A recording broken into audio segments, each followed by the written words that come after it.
अध्याय 5 दक्षिण भारत यात्रा। तदुपरांत गौरांग ने अपने ज्येष्ठ भ्राता विश्वरूप से संन्यास लेने तथा गृह त्याग के बाद जिसका कोई समाचार नहीं मिला था, उनको ढूंढने का तर्क देते हुए दक्षिण भारत जाने की इच्छा व्यक्त की। यद्यपि गौरांग का दक्षिण भारत जाने का वास्तविक कारण मार्ग में प्रत्येक को परम भगवान कृष्ण की शुद्ध भक्ति में परिणत करना था। चाहे नित्यानंद प्रभु के नेतृत्व में चैतन्य महाप्रभु के पुरी में उपस्थित सभी भक्त भगवान के संग जाने को आतुर थे, परंतु उन्होंने अकेले जाने पर बल दिया। परंतु भक्त काला कृष्णदास नामक एक सेवक को साथ ले जाने के लिए मनाने में सफल हो गए तथा सार्वभौम की प्रार्थना पर वे अपनी यात्रा के दौरान एक महान भक्त तथा प्रताप रुद्र के शासन के दक्षिणी प्रांत के राज्यपाल रामानंद राय से मिलने के लिए राजी हो गए। महाप्रभु की यात्रा मार्ग के एक गांव में वासुदेव नाम का एक भक्त रहता था। उसका शरीर कोढ़ से पीड़ित था तथा कृमि उसे खा रहे थे, परंतु एक उच्च भक्त होने के नाते उसने इस स्थिति को अपने पूर्व कर्मों का फल मान स्वीकार कर लिया। वो जान गया कि उसकी दुर्दशा की श्रेष्ठ औषधि है इन देहिक पीड़ाओं को सहन करते हुए भक्ति पूर्वक हरे कृष्ण का जप करना। वासुदेव इतना आत्मदर्शी था कि स्वयं को देह से परे आत्मा मानता था। यदि कोई कृमि उसके शरीर से गिर जाता तो वो उसे यह सोचते हुए पुनः उठा लेता कि कृमि मर न जाए। किसी कारणवश वासुदेव महाप्रभु के दर्शन न कर पाया तथा दुख से भूमि पर अचेत हो गिर पड़ा। अपने भक्त को कष्ट से उबारने हेतु सर्वज्ञ भगवान तत्काल लौटे तथा उसे गले लगाया, जिससे वासुदेव निरोग और सुंदर बन गए। वासुदेव ने तब विनय किया, मेरे प्रिय भगवान, अब मेरे पास ये अद्भुत रूप है। मैं आपसे मांगता हूं कि मुझे इस बात पर घमंड न हो तथा न ही मैं ये भूलूं कि जीवन का उद्देश्य भगवान कृष्ण को प्रसन्न करना है। भगवान चैतन्य ने उसे यह वर दिया।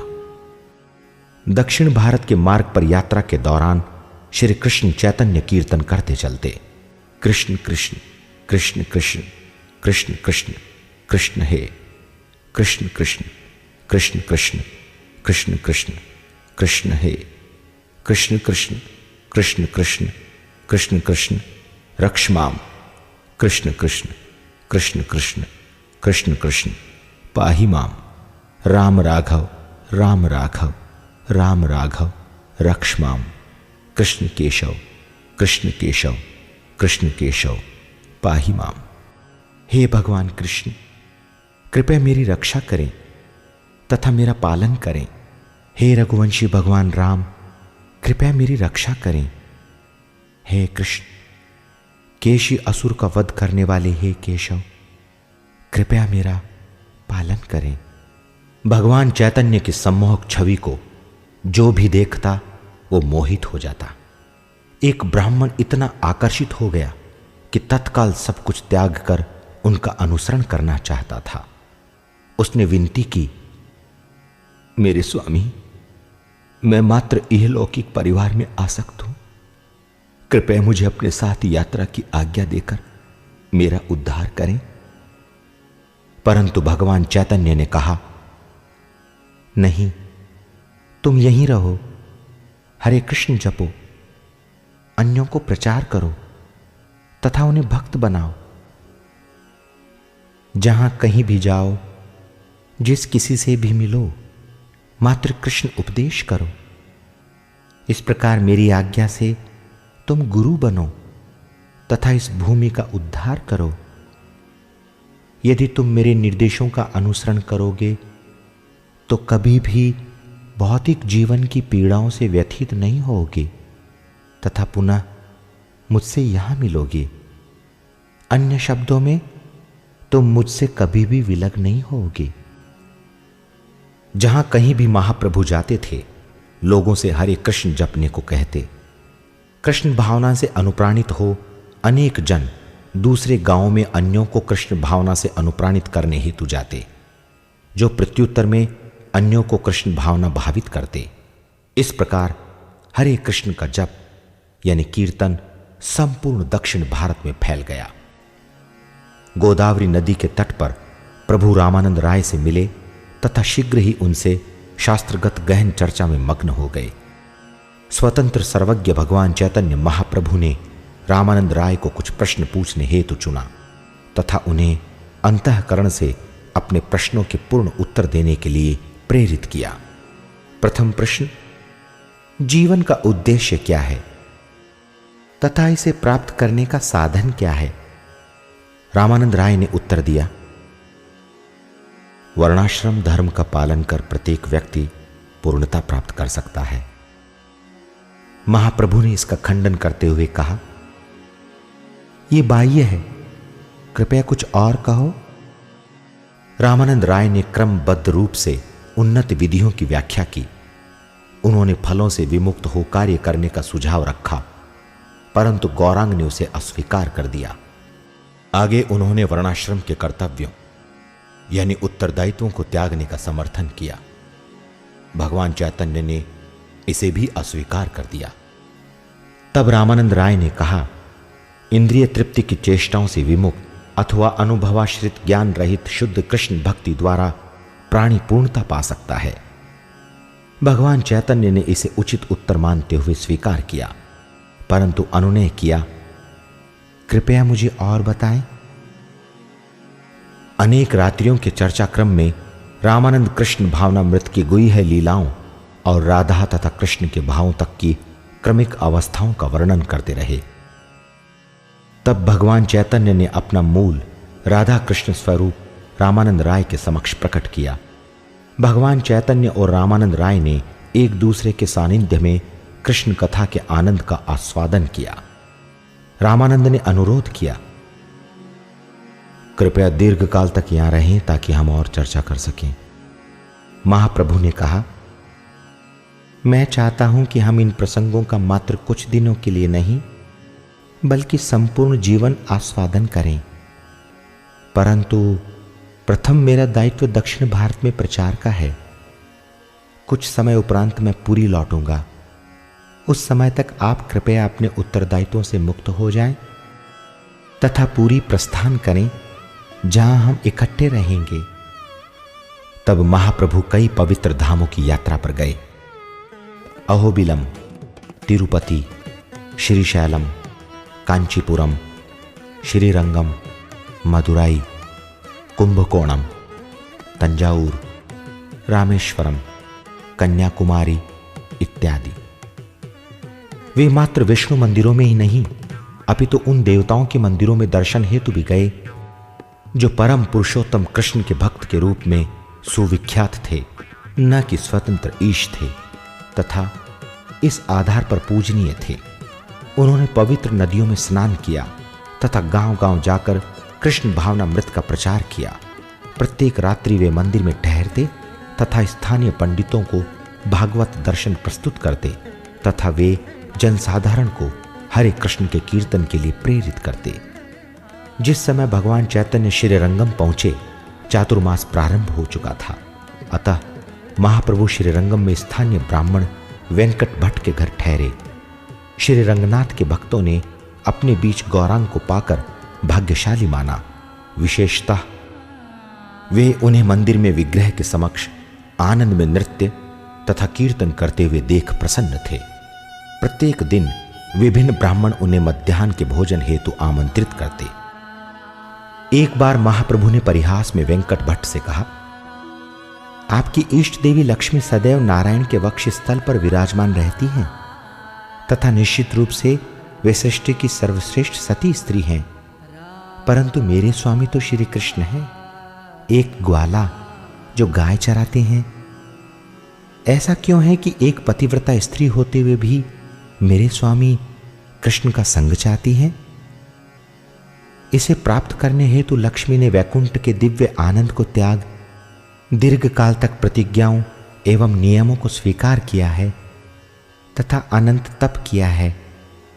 वेंकट भट्ट ने उत्तर दिया, भगवान कृष्ण और भगवान नारायण दोनों एक हैं, परंतु कृष्ण की लीलाएं उनके विनोदी स्वभाववश अधिक आनंदप्रद हैं।